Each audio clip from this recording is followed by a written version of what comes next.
everybody, this is Jamie the D, the Mad Welshman. And this is the Salted Grump, also known as Seldar. And we're jumping right into things with the second day's daily. Shit, I forget what day this is. It's Fierce Assault, I'm reasonably sure. It is Fierce Assault, which means it's a 3-boss rush. And that is... what, Actually, there was a Fierce Assault today, wasn't there? I think it is. I have to double-check that, but meh. Yeah, Wednesdays and Sundays. Pretty much. Actually, Wednesday, Saturday, Sunday. Oh, Wednesday, Saturday, Sunday. See, this is another nice thing about having a co-commentator who plays the game. We can correct each other. There's also the fact that I know more stuff about the naval shenanigans. And, oh, look, Warspite deleting tone. Yeah! Warspite deleting things is a very common thread. For good reason, though. I'm amazed that you only got 160 damage out of her.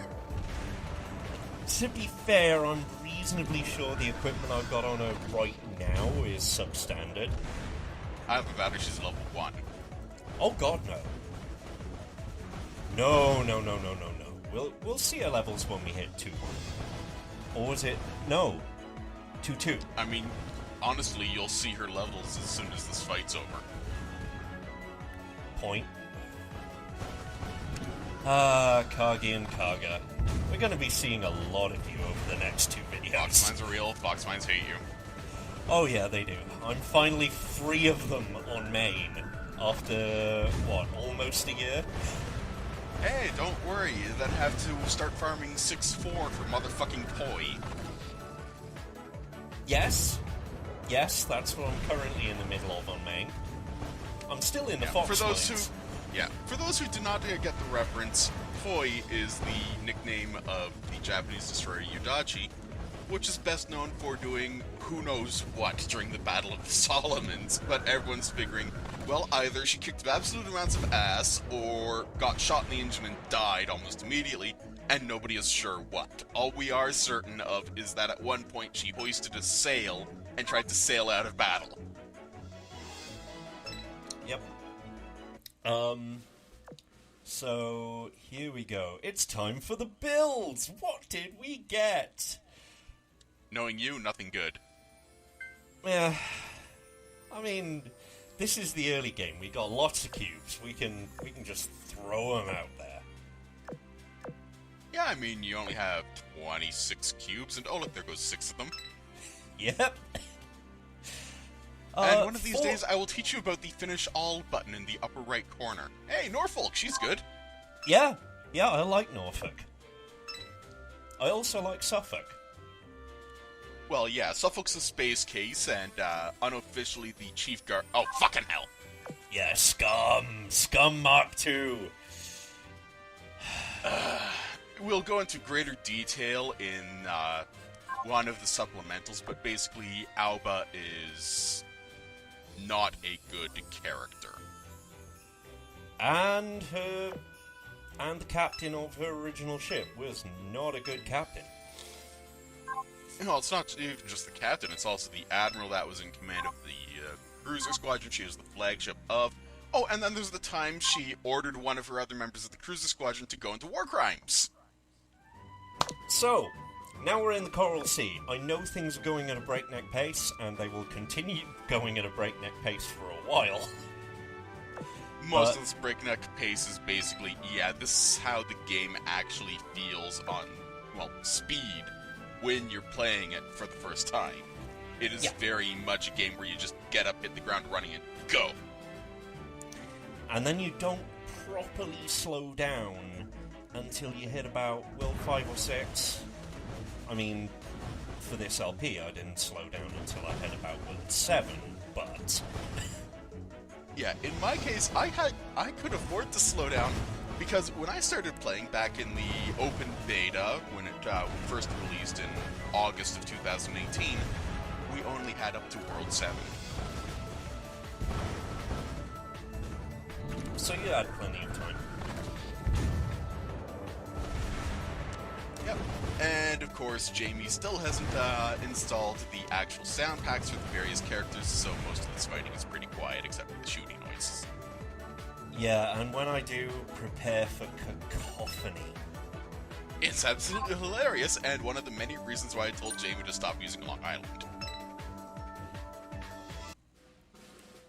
Yeah, I mean, to be fair, I like Craven, but I hate every time I have to enhance or limit breaker. Oh, hey. I was just playing my own game. Meanwhile, I was just playing my own game for Gets and Shiggles, and I got another Rodney. Well, Rodney's alright.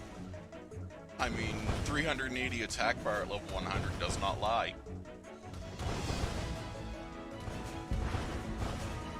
Meanwhile, yeah. Let's see who we're going to hate later on. Neither of these two, actually. Well, I mean, they both have retrofits. Kagero is generally adorable, and Shigure is a sassy little bastard, but unlike she of the wahaha and overconfidence, Shigure actually has a huge amount of, well, PTSD because she died. Yeah. And on top of that, she's I hesitate to say a better character because, to be honest, Wahaha, and indeed Wahaha 2, and all the other Wahahas are actually decent characters. They're absolutely endearing characters because a lot of them use the attitude of, Wahaha, I am the greatest, as a mask for their post-traumatic stress. A very large amount of the girls in the game either got killed, I mean, pretty much 90% of the Japanese fleet was destroyed, and the ones that didn't get killed either suffered severe amounts of damage or ended up just getting absolutely brutalized and watching their siblings die. I mean, look at USS Haman as a good example. Not only did she get to literally watch her older sister, Sims, get killed in the Battle of the Coral Sea, but she was eyewitness to Yorktown getting pummeled in Coral Sea. She was eyewitness to Lexington exploding from internal damage in Coral Sea. And then a month and a half later at Midway, she got to watch Yorktown get hammered again and died trying to save Yorktown from the torpedo strike that actually killed her. Yep. Yeah, we're going to see a lot of that hammering because today and tomorrow, well, in terms of, like, game days, this update and next... Oh, hi there, Gridley. Gridley's actually not bad. Yeah, I mean, she's a paparazzi. Yeah, but specifically she's a paparazzi for Saratoga because she basically spent the entire war attached to Saratoga's belt like a limpet. Yeah. So I believe for most of these chapter missions, even,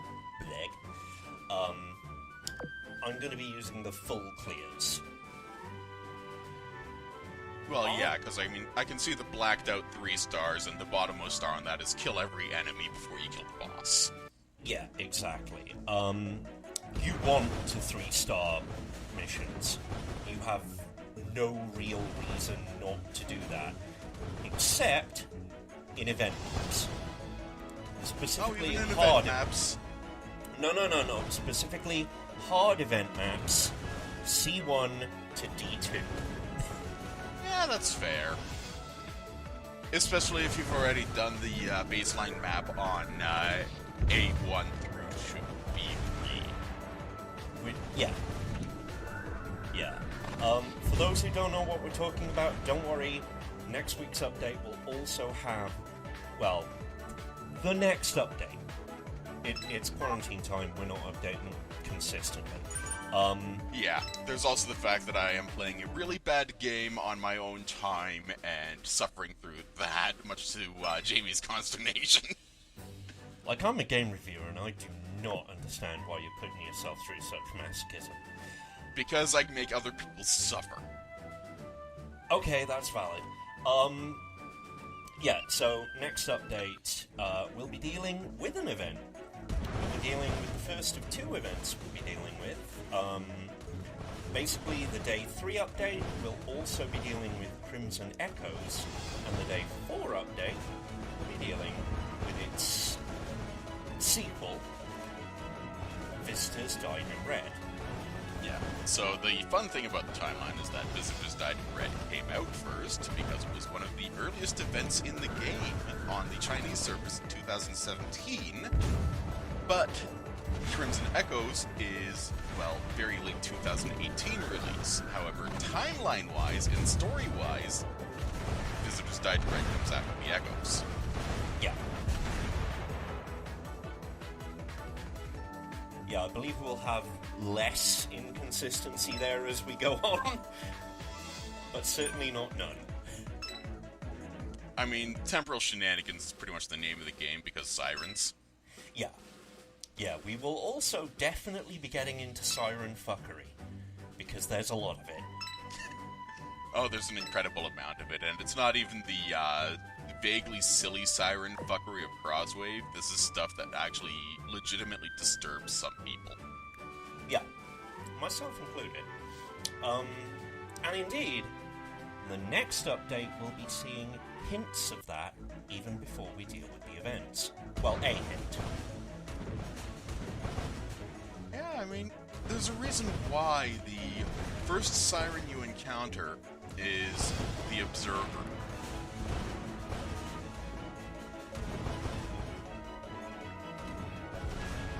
So, yeah, the Battle of Coral Sea. This is another one where ship sank is the order of the bosses, isn't it? Not quite. Shikoku did not sink until late 1944 when she got hit by 6 torpedoes from USS Kavala, and it still took her 12 hours to sink. She did get badly damaged in the battle, however. That's close enough. Yeah, so it's not quite order of sinking, but it is roughly order of battles, for lack of a better term. A big thing to note about Coral Sea is that it was the first naval battle where the ships actually, well, they never caught sight of each other. It was entirely air action. Interesting. Because this would be relatively early in carrier naval history, wouldn't it? I wouldn't say relatively early, but it was the first true carrier engagement.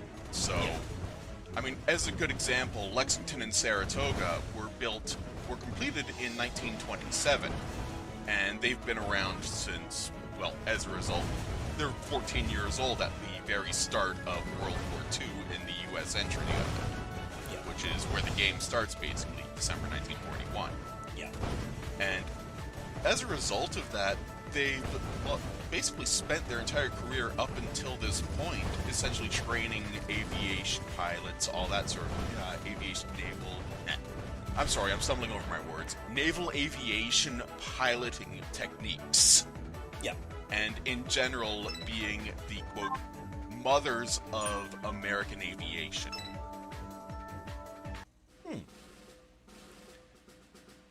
So this was sort of a trial by fire. It was very much so a trial by fire, and in fact, as a result of that trial by fire, that is the reason why Lexington died. Yeah. So, I don't believe we're getting any story here until 2-4. I cannot remember, it has been a very long time. I know we're getting story for 3-1, because as I remember, that's when the 5 minutes of fate turns up.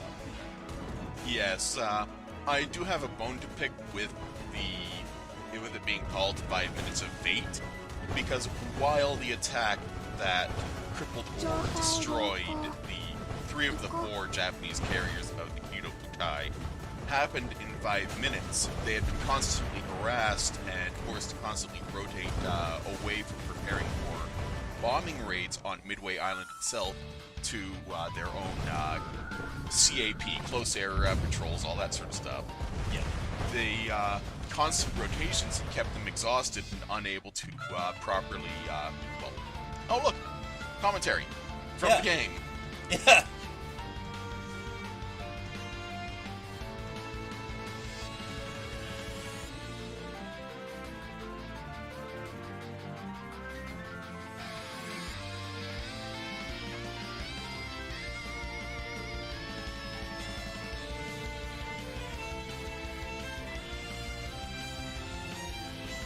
is it wrong that I love Hornet? Hornet is an endearing character, and this is a reference to the Doolittle raid. This happened roughly shortly after the Coral Sea battle, actually, and it was very much a case of the Army bombers being sent from Hornet's flight deck, which was unprecedented at the time, and still generally is considered insane. Because, well, the 16 bombers only had enough fuel for a one-way trip. They all eventually either ditched in the sea or managed to get to China and landed safely. Damn. Yeah, I know. That's a concerning statement. Going to China for safety after dropping bombs on Japan. Oh, hey, Hermes. This was the very first carrier purpose-built to ever be laid down, but the second to actually be completed. So, also, if you spotted the Yu-Gi-Oh! Reference, congratulations. I mean, to be fair, a blind monkey could see it. Yeah, that deck is pretty obvious. I mean, her retrofit's even better because then she starts using cards to summon her planes while riding basically a motorcycle. Nice. And there's USS Tennessee, American battleship of the standard type, younger sister to the Pennsylvania class. And, Pensacola. The Pepsi Cola is pretty good, actually. A tin-clad, but hits like a ton of bricks. Yeah, as many of the tin-clads do. Some sudden audio edits there, but never mind. Fuck it, we're doing it live. So, yeah, there's our levels. Right now, Warspite is 21. Yeah, she's doing alright. I mean, if I recall correctly, Limit Breaking is 10-30-70, so yeah, ways to go. But she's doing okay. Yeah, and the fact that I got full Limit Break within 30 days, I think it was actually 20. Yeah, so that brief pop-up of the actual mission title for Coral Sea Fortune, and the, oh look, it's an enemy carrier, let's stomp it, that pretty much actually happened, because the flight crews from Yorktown and Lexington, working together, proceeded to absolutely stomp a mud hole in the CVL Shoho, who happens to be the boss in this mission, and proceeded to be, well, Shoho proceeded to be the first carrier sunk in the Pacific actions. Which makes me say, thank God for the wisdom cubes, because I actually like Shoho. Well, yeah, I mean, she's basically a small, chirpy, southern-style girl who just happens to also have a healbot tech. Oh, shit, what's the dialect they often use for the southern style? Kansai? Yeah, Kansai Ben, I think. Yeah.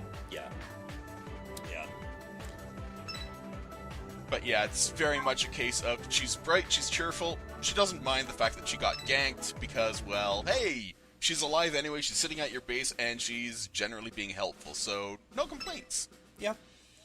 A lot of people call her a budget unicorn because, well, same skill in regards to the healing, but when push comes to shove, they're both equally good. Yeah. It's just that Unicorn is immensely cuter. I cannot deny that because Unicorn is goddamn weaponized. Yep, death by Q.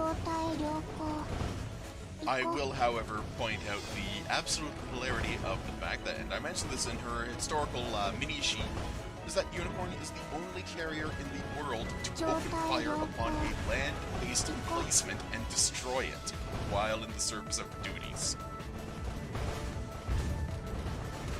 I mean, to be fair, we've had evil death munchkins before. And they've been cute right up until they've torn your face off, so... Yeah, that's true. I cannot deny that. It's just that you really don't expect it out of Unicorn because of the fact that, well, she is basically an absolute blob of fucking cute. Yep.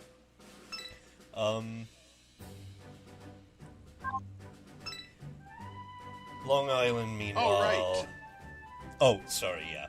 Yeah, that's one thing we haven't discussed yet, is that the fleets in the game actually have 3 formation options.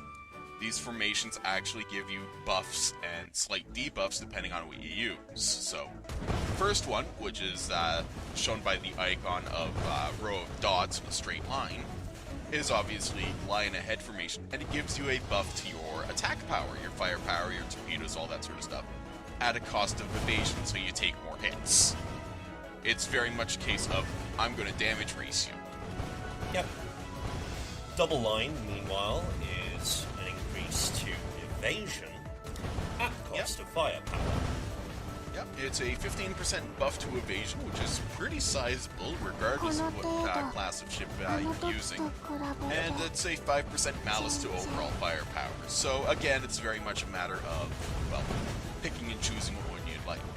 Yep. The third option, the circular defense, is 100% anti-aircraft buff. It has no debuffs. It's just, well, you don't really need to use your anti-air for most of the game. Yeah. However, when you do need to use it and your anti-air is lacking, circular formation is a good idea. And even if it's not lacking, because you will find later in the game that there are missions where there's more bombers on screen than there is space on screen for you to see your ships. Yeah. So much so, in fact, that BlueStacks has slowdown during certain missions due to the sheer number of fighters, bombers, torpedoes, and shells. Yeah. I really need to take the time to show you what happens when Formidable gets a full head of steam and just drops everything to unload 30 plus torpedoes on someone. I really need to see that. I really need to get Formidable to see that. Sadly, Formidable is from the Imperial Tragicomedy, and that event does not have a rerun yet. It will. I mean, shit, at the time of recording, we're in the home stretch for Iris of Light and Dark. And not even the home stretch, this is only day 5 out of 14. Oh, is it? Yeah. I thought it was 2nd of July. So I'll just double check that. Wait, not 2nd of July, 2nd of June. Dumbass. End date, July 11th. Oh, wait, that's on CNJP. Yeah, so May 21st to June 2nd. Yeah, so we got 5 days left on it. We're past the halfway point. And I am super salty that on my main account, I've only gotten 2 of the limited build ships. Well, to be fair, all of the limited builds are really damn good, and, well, when push comes to shove, the French fleet is surprisingly well-rounded, but we can talk about that later. When the time comes, yeah. Though, the Malin does have the squishiest cheeks of the entire fleet.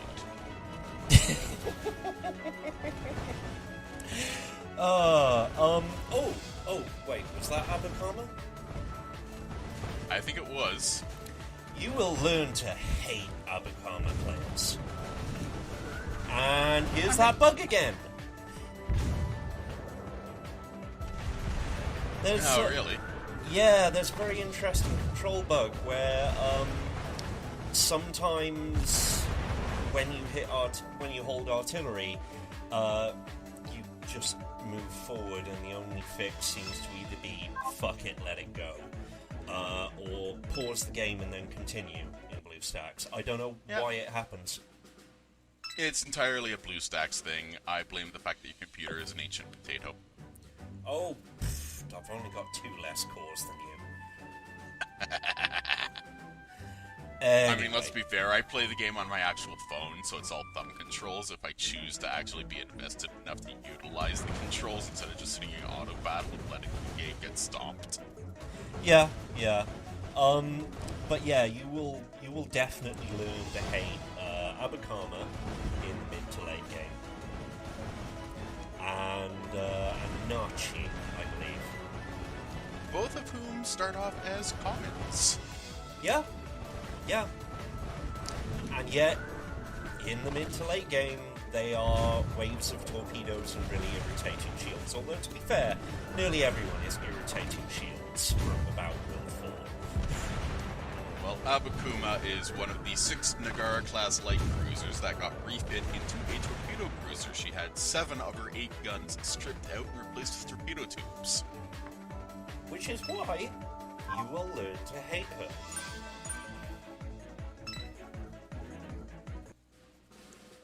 Amusingly, of the 6 Nagara-class cruisers historically, the only one that was never retrofit was the name ship, Nagara herself.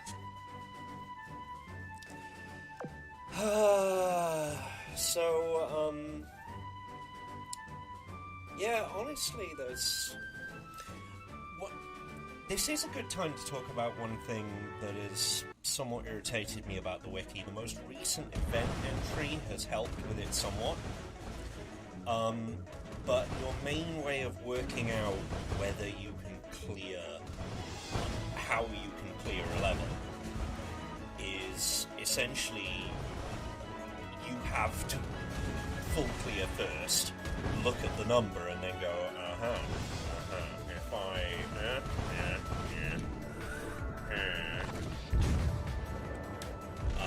Yeah, it's a minor beef, but it's one that is there. It's very much a case of, okay, so X number of girls show up on this map, and when I kill the boss, I get this percentage of clear.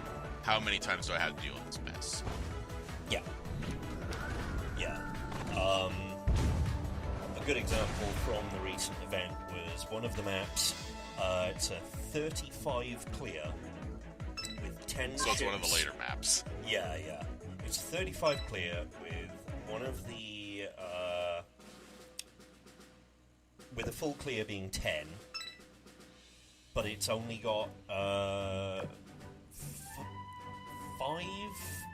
total battles to clear. 5 total battles for the boss to spawn, 10 total battles for the full clear, total accumulation of 35 No, kills. other way around. Wait, so... Okay, let me just get this straight. Full clear for killing X number of fleets is 35. Yes. Full clearing the map itself is 10 fleets. But Yes. the boss spawns at fleet 5. Yes. When you kill the boss, what percentage of clear do you get on that map? 20%. So that's a 10 kill, and then it's just 4 more battles with minimum 5 per. So you're looking at 30 out of 35. No. Yeah. Yeah, so that's 30 out of 35. You basically... God, I'm explaining this poorly, but basically you had to do 2 full clears, and then the rest was 5 battles. Yeah, and, I mean, it's very much a case of, if you're good at doing math in your head, it's not that much of an issue, but, well, we never said anything about you being good at math, did we? No. And nor did we say anything about anyone else being good or bad at math. And hello, Shoho! We were just talking about you! That's actually pretty lucky, because Shoho is locked to World 2 as a drop. You cannot build her, you can only get her as a drop. Yep. So you lucky little fucker. I got her first time round on main as well. I'm fairly certain it's guaranteed, so... Oh, yeah. You'll get her sooner or later. So, Portland. I mean, we already had her. Portland. God damn it. Yeah. I admit, I like Portland. She is mechanically great.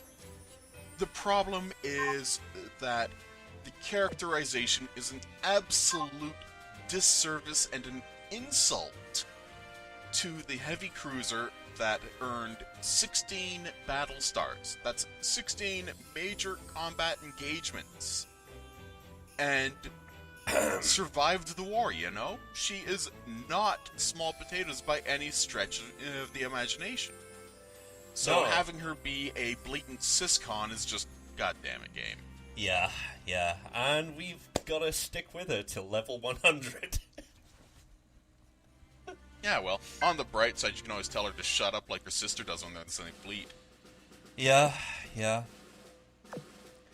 So, finally... In fact, it's actually true. If you have Indianapolis in the literal same fleet with Portland and you go into a boss fight, the first thing Indianapolis will say is, shut up, sister. Yeah.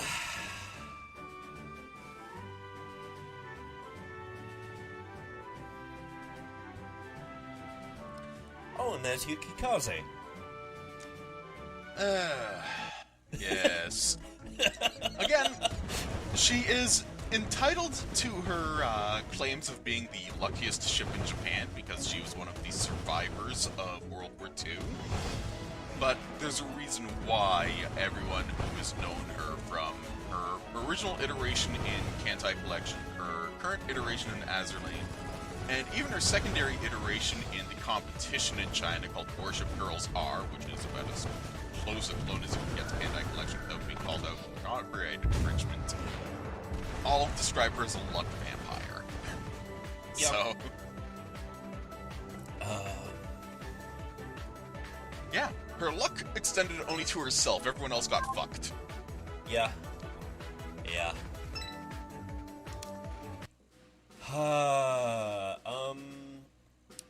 Yeah, 2-4 will definitely have story, as far as I remember. And then 3-1 definitely have story. And somewhere in here we'll be dealing with 1.12 hard mode, if I recall. Well, to be fair, 1. Whatever hard mode is baby hard mode, so it's a good way to get some experience at least. Yeah, basically by the time you've hit World 3, you'll definitely be able to handle World 1 hard mode in its entirety. Because early on, level differences don't count for that much. Yeah, I mentioned this again in Information Supplemental, but the level difference is that for every level difference, it's a 2% damage buff and a defense buff. So if you're the one with the higher level, you get the damage buff outgoing and the defense buff for incoming, and if the enemy's higher level, they get the buffs. Yeah. The thing being that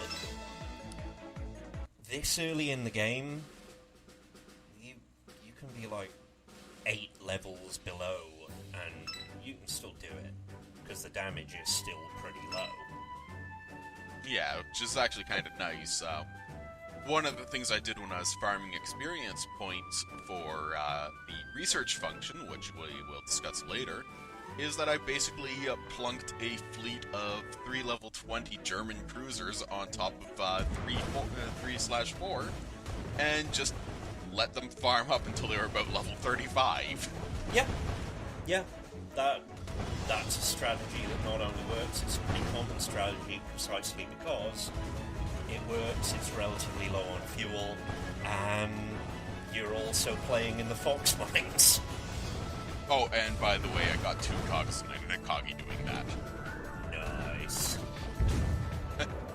Yeah, it's always funny watching people react to the Fox mines for the first time, because as much as Kaga and Akagi are absolute, totally terror shit-wreckers as when they're on your side, getting it is an absolute pain in the everything, and anyone who says it's mandatory should be drug out into the street and shot. Pretty much. It's not mandatory at all. Like, I still haven't gotten Akagi or Kaga on LP save. And I don't expect to. I don't expect to for a very long time. Yeah, very much so. It's very much a case of, while it would be nice, you're probably going to have to crack open your main save and actually show off there. Yeah, probably.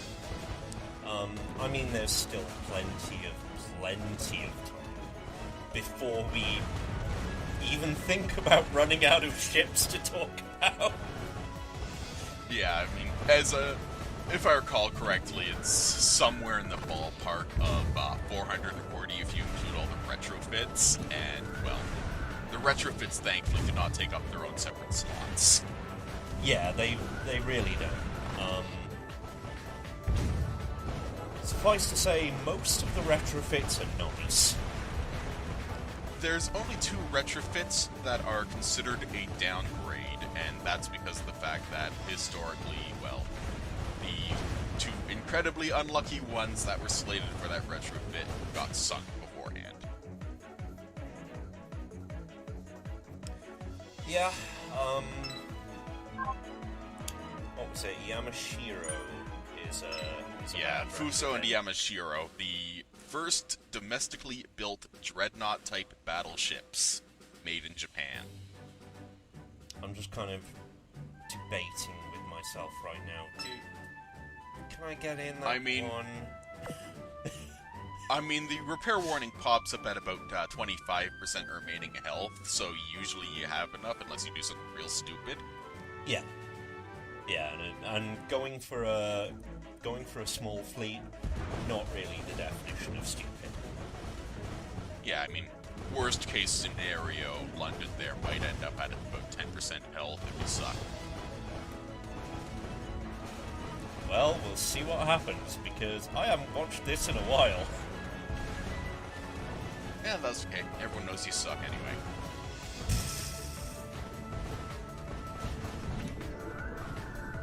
And other rude noises. Well, yeah, I know, I'm a horrible jerk.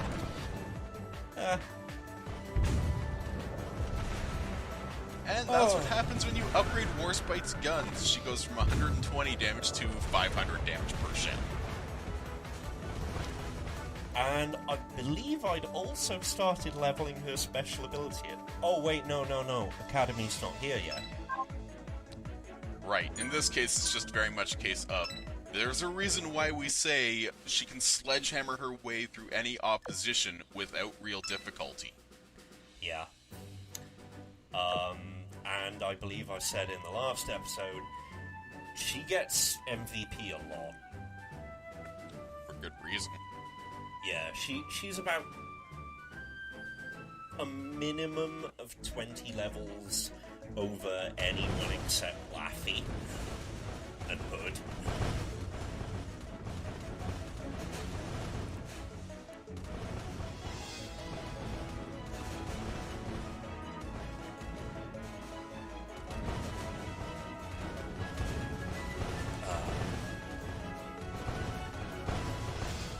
When it comes to these early battles, there's just really not much to talk about. It's very much a matter of just following your own playstyle, and if you're using auto battle or not, because for the most part, the battles are just very much quick experience for everyone involved. Yeah, there are benefits to playing manual. I'll say that. Not just Though the manual. admittedly, Hello, Beagle. oh, yeah. Beagle lives up to her namesake. No, she does not actually have ears, that's hair. Yeah. Yeah, the manual artillery aim gives you a damage boost. But on top of that, there's less face planting into torpedoes, which matters more and more and more as you go along.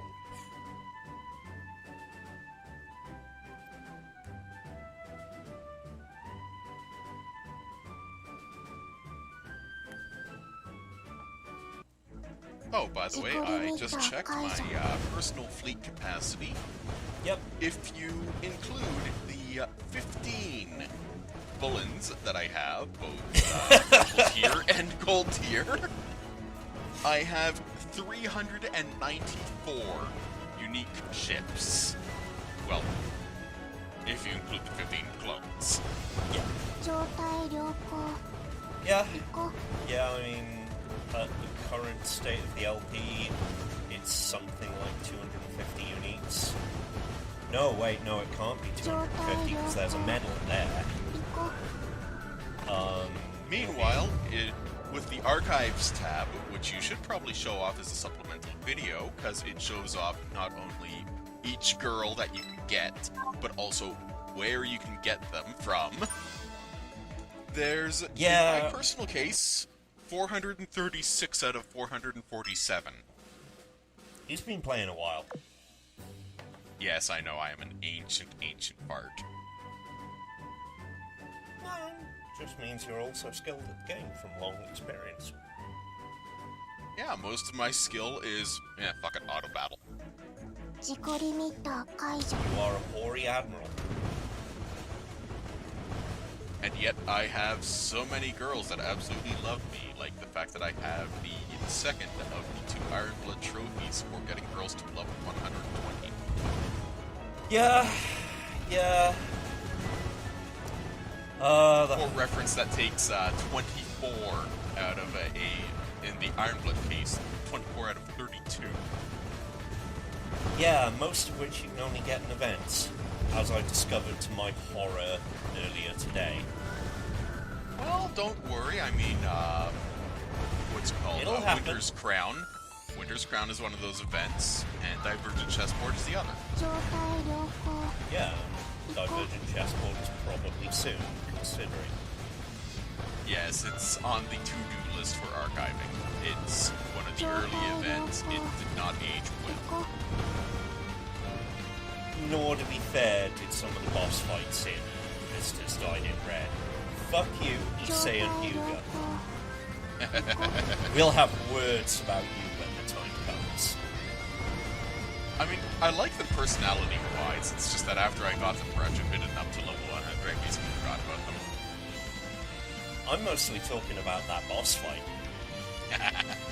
I just stomped kind of right through it because the very first showing of Visitors Died Red, because it was the first major event in the EN server when it was still fresh, every enemy had basically been downgraded, I suppose you would say, to be squishy.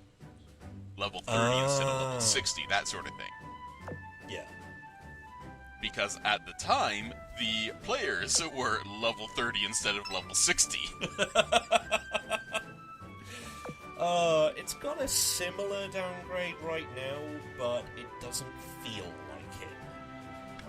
Yeah, the game has absolutely no problem sneaking up and smacking you one. Yeah. So here we go.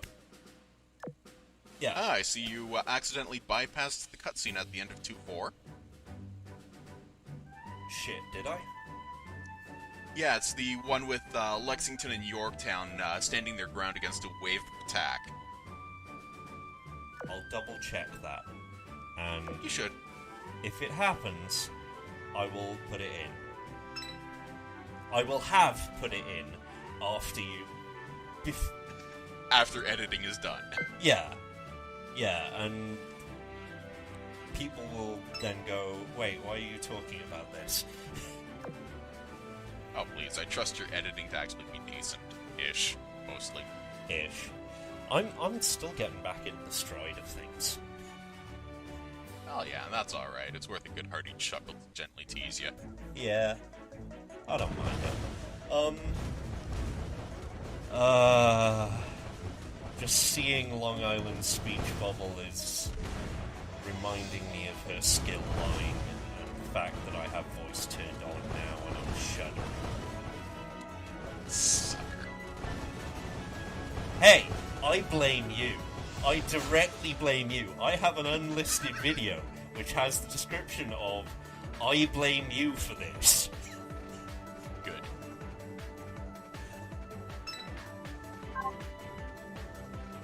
I'm sorry, I was just trying to hold back the chortling on my end because of the fact that, well, I knew exactly what you were getting into because you still use Long Island as a regular.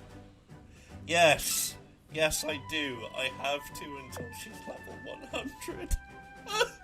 No, you don't. You can just toss her into the dorm and feed her snacks. For 100 gold.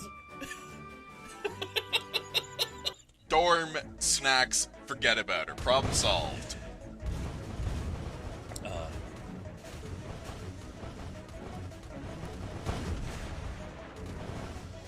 Plus, I do actually like her costume, even if, like, it's specifically her skill line that gets my goat.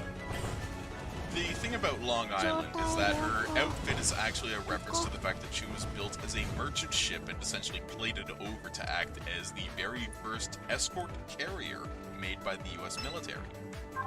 And surprisingly, surprisingly no one, she did all of one thing in World War II, which was ferry planes from point A to point B, and in fact managed to get away without a scratch. She ended up, being decommissioned as a military vessel, reconverted back to a cargo liner, which meant she would carry cargo and passengers, and served as a cargo liner until about the 1980s. Yeah.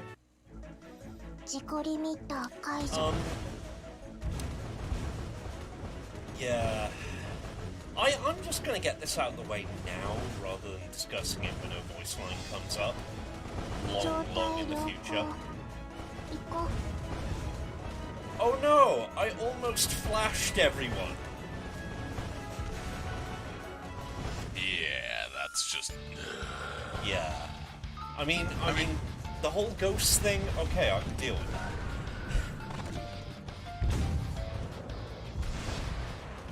I mean, push comes to shove, it's very much a case of she's obliquely referencing the fact that military service never sat well with her, either as a hull design or simply because of the fact that she's a merchant version. But, oh, hi, Spence! Yeah. Spence is one of the Fletcher Collective. We'll get into the Fletcher Collective eventually. Oh, yeah. Yeah, we won't be able to get into all of them because some of the Fletchers are very late game. Wait, why did I show the whole... never mind. Because your best friends are Als and Timer. Grump! That's not all. Behave. Oh, don't worry, I'm just as bad. I'm calling you out for that. Fine, call me out for it. I've used the same joke on myself oftentimes. Oh, dear. Right. So, yeah. The Fletcher Collective. Some of them you can only get late game. Like Nicholas, who is drop only in, if I recall correctly, 8-3. Yeah. Yeah, there's two. No, 9-3, my bad. Yeah, there's two in 9-3. There's another one in 9-2. And there might even be one as far forward as 12. I don't think there's one in 12. No, in 12 you have, what's her nibs? Agano, of the Agano-class light cruisers. You have Columbia, of the Cleveland-class light cruisers. And you have Sendai, of the Sendai-class light cruisers, as the only three major drop-onlys in that. Yeah. Where's that world yeah. lip? Fuck, I can't remember, I'm old. Yeah, I'll look it up when we get to the Fletcher class that's rare. As it is, we've got half the Fletcher class. We can talk about half the Fletcher class right fucking now if we wanted. But I mean, there's a reason why I call it a collective. There's a total of 17 of them in the game, which is still less than 10% of the amount that was actually built. Yep. 175, was it? 175 Fletcher-class destroyers, built by the United States Navy from 1942 until 1945. 3 years, 175 destroyers. Bang. And only which is kind of crazy. Yeah, which is. But as a result, only a few of the Fletchers are really notable. I mean, Spence is notable for the fact that she is the only one of the Little Beaver Squadron to die. Yeah.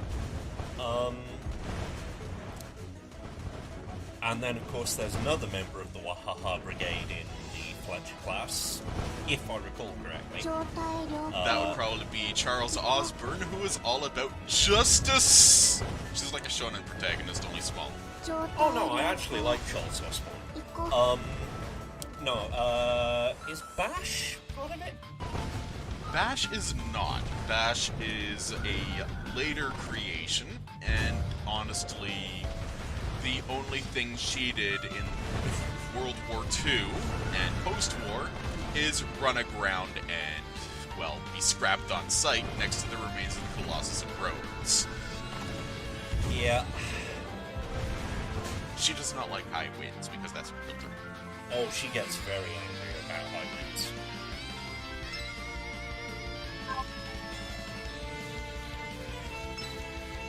She puts on the Edward G. Robinson when high winds turn up.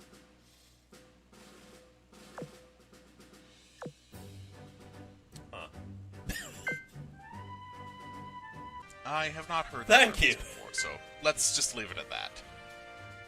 Oh, it's Edward G. Robinson, eh? He was the original Mafia voice that everyone copies. Ah. So, the one who sounds like he's been punched in the chin. Hi, Repulse. Yeah. Repulse is lovely. I like Repulse. She is a good egg, and her untimely death due to the idiocy. Oh, hi, York. York is unique because of the York-class cruisers, the game actually suggests that they are part of the royal family directly, so they're essentially princesses, while Queen Elizabeth and her family, like Warspite, are, well, the actual power behind the throne. Yeah.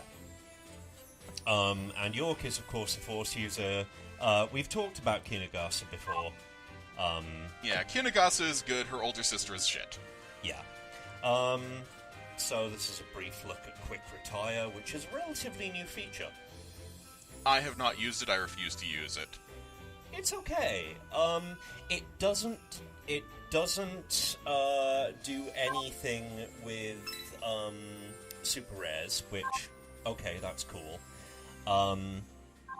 Otherwise, it's okay.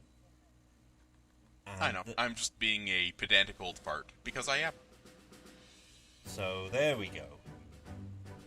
Yep, that is an actual reference. The, water filter quote is very much a case of how the American forces used decrypted Japanese transmissions to figure out where the main thrust of the Japanese attack was going to be.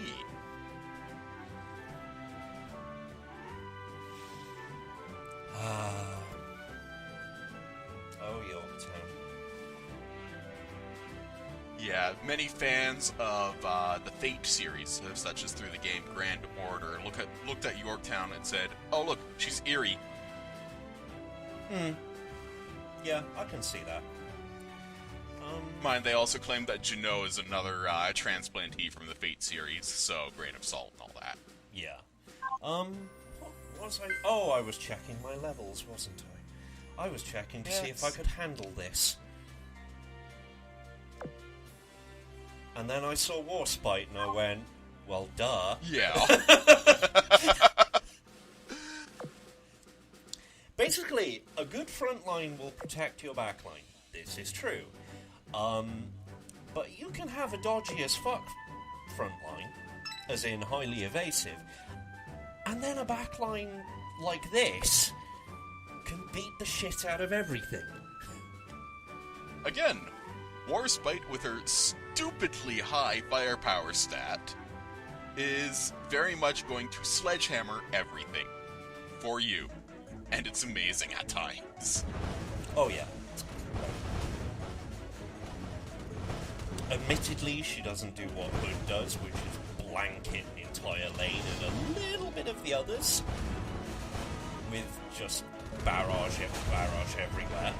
Oh hello, there's our first sample of torpedo fun times, but only our first.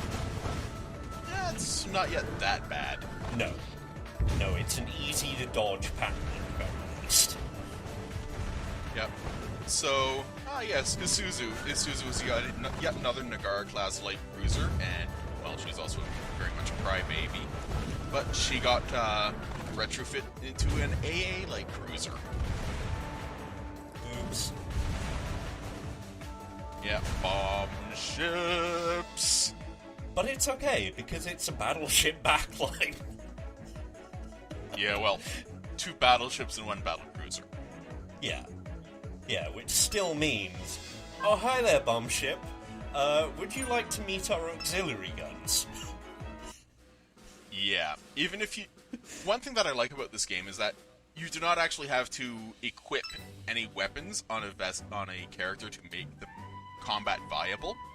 It's just that with the weapons being equipped, you get stuff like increased combat value, increased damage value, well, damage effects, like for example, armor-piercing shells will cause armor break on certain enemies, high explosive shells cause fires, you know, all that fun stuff, and normal shells are normal. We don't talk about those. Yeah, we get rid of normal shells as soon as we humanly can. But also things like more bullet for your buck.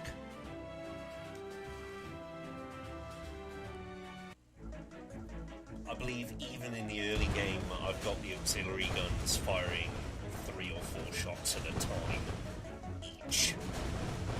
One other thing to note is that for the battleships, when you limit break them, their second limit break at level 30, if I recall correctly, gives them +2 secondary firing rate, which means that for every reload cycle on their secondary gun, instead of firing 1 volley, they fire 3 volleys.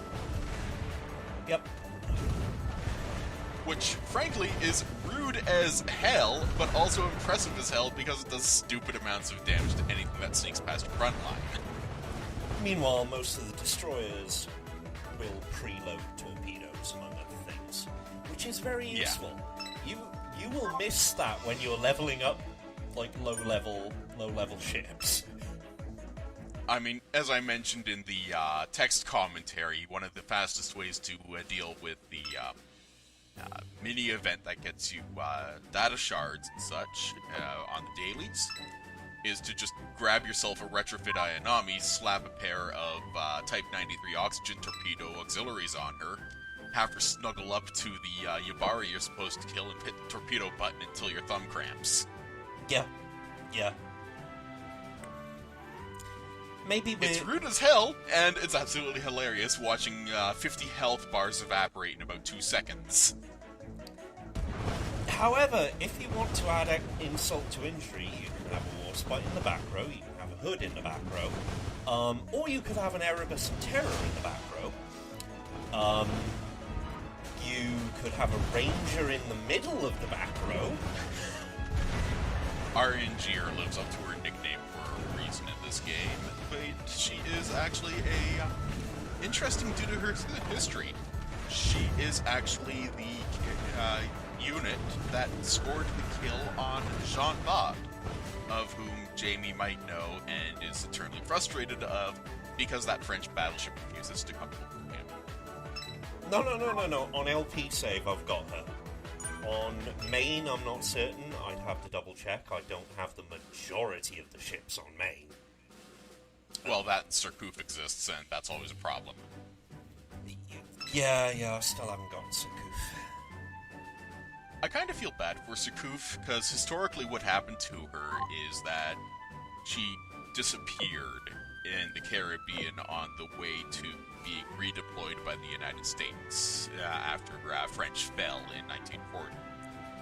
Yeah. The nearest that we can figure happened to her is that she was riding low in the water, but not fully submerged, because it took that submarine 5 minutes to rig for diving, which is, well, kind of absolutely stupid when an air attack takes about 30 seconds. Yeah. And apparently, this is borne about by basically corroborative reports more than anything, is that a cargo ship may have accidentally rammed her and ripped off a radio signaling system. Oh no. And as a result, the local Air Force, the US Air Force at the time, said, hey, look, there's a submarine over there. It looks damaged, but we've got no radio reports of an Allied submarine in the area. Let's kill it. Oh no. IFF failure. Yeah, pretty much exactly that. And it's been a running gag since, well, who knows how long, that when push comes to shove, the best way to describe American fire discipline is what fire discipline? Yeah. Yeah, pretty much. So, yeah, we are going to talk about things that are technically ahead in the LP, but have gone by for us. Precisely because they've gone by. We're sorry. This is not an LP that's going to update with each event as it happens. We'd die. Yeah. There's also quite literally the fact that a lot of this stuff, you can dig up a lot of the historical information on Wikipedia now, but for the longest time, you didn't actually have the really interesting details because Wikipedia is a shit about details. I mean, it's like your old high school history class. On such and such a day, this happened. We're not talking about the details because the details are fun and messy and gory. You just get the boring shit to make you hate history. Or indeed, they gloss over certain aspects. Hi, UK history teachings. Hi, American history teachings. Yeah, both our countries. Well, you're in Canada, so yeah. Don't worry, I got to yell about the education system often enough. Yeah. Basically, all of our education systems are shit and gloss over colonialism and horrible history, which has led to, the current state of the world in the UK and the US. Well, I mean, push comes to shove, at some point, if the US collapses, Canada will annex the states that are actually useful. And Canada's hat will become, America's Canada's pants, you mean. Yeah, sorry. America's hat, Canada's pants. Yeah. And to be fair, the pants are a pants load. Oh, dear. By the way... Okay, let us set aside the politics, because that goes nowhere good anyway. Yeah, battle-wise, we don't have much. I mean, Unicorn's cute, she makes Gundam Unicorn references. God bless. Yeah, I mean, push comes to shove, the shoot-'em-up part of the game is... At this point, it's settled into an equilibrium, because you don't really have the weapons or the damage output to really stomp on anything, but you don't have the levels or health output to actually use auto-battle and just say, okay, yeah, that's done. Yeah. Yeah, and to be fair, I don't really recommend auto-battle unless you either have a good, formation, or you're about 10 to 15 levels higher. Yeah, it's very much a case of how hard of a stomp do you want to give them. By the way, the Congo there was actually at Midway as part of the escorting vessels. She got away without a scratch. That kind of scans, actually, because she's the hardest to kill out of all of the commons here. Well, here's the kicker. She's not only a battle cruiser, but she was the fastest ship in the Pacific until USS Iowa was completed. Damn. So... I think we've been pretty lucky with ambushes this whole time. Yes, I know. You haven't had an ambush yet. Or at least a successful ambush. Yeah. And I believe it was video 1 where we had an 8% chance of ambush, and it happened. Don't worry, in my own playthrough earlier today, I had a 97% chance to avoid an ambush, and I got binged. Okay. It's Akagi and Kaga again. Oh, shit. And if you look in the background, I believe that is, Hiryu. Yeah, Hiryu. Her sister has the dark hair, so... Yeah.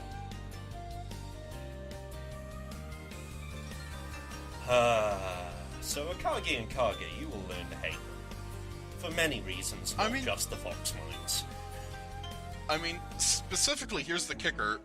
Due to the way the game is set up, the fruitable iterations of Akagi and Kaga that you can collect are nowhere near as absolute nasty pains in the everything that the ones you're opposed to are. And as a result of that, you get all sorts of interesting dynamics where you can eventually have Akagi and Kaga kill Akagi and Kaga just for gets and jiggles. Yeah, funnily enough, I can't remember, are we fighting Akagi and Kaga in this one or 3-3? It's Kaga who gets ganked first. Yeah. But when you're fighting Akagi and Kaga in, say, Fierce Assault, or indeed any map where they're together, it's very hard not to kill Kaga first. Which tracks historically, because Which Kaga tracks took... historically, but I find it very interesting that the game also reflects that. Yeah, so this is essentially a pretty good breakdown of what happened to actually cause the 5 minutes. And oh look, there's your favorite battle cruiser just sitting there being smug. Yeah. And yes, she's basically acting as essentially a heat shield. Yeah, a common boss pattern, actually. Some of them more obvious than others. Some of them more aggravating than others, too. Oh god, yes. We'll get there. We'll get there. I'm pretty close to there, actually. Right now. 10-4 hard. You'll see. Oh, yeah. Oh, And if you even look at the before that. backline, you will see why Long Island is a bad idea as a flagship. Yep. I came close. I came very close. Yep. One more poke and you would have lost. Oh wait, you lost his frontliner anyway. Yeah. I do actually replace Long Island with Hood. But I don't do it until I make a loss at some point. Yeah, so, I mean, as much as I give crap to Long Island before being Long Island, it's very much a case of this is when the game starts taking the gloves off and says, okay, now that you have your sea legs under you, time to slap the shit out of you. Yeah, this is where it starts. World 3 is your first speed. Depending on how you play, World 6 to 8 will be your first roadblock. Essentially, it's sort of a series of plateaus with a relatively not quite steep but not quite shallow climb in between each plateau. Yeah. So World 1 to 3 is your first real plateau, with 3 being the start of the climb to Worlds 4, 5, and 6. 6 is the climb to World 7, 8, 9, and we don't talk about beyond World 9 because at that point you're starting to get into fleet optimization to avoid screaming and frustration. Yep.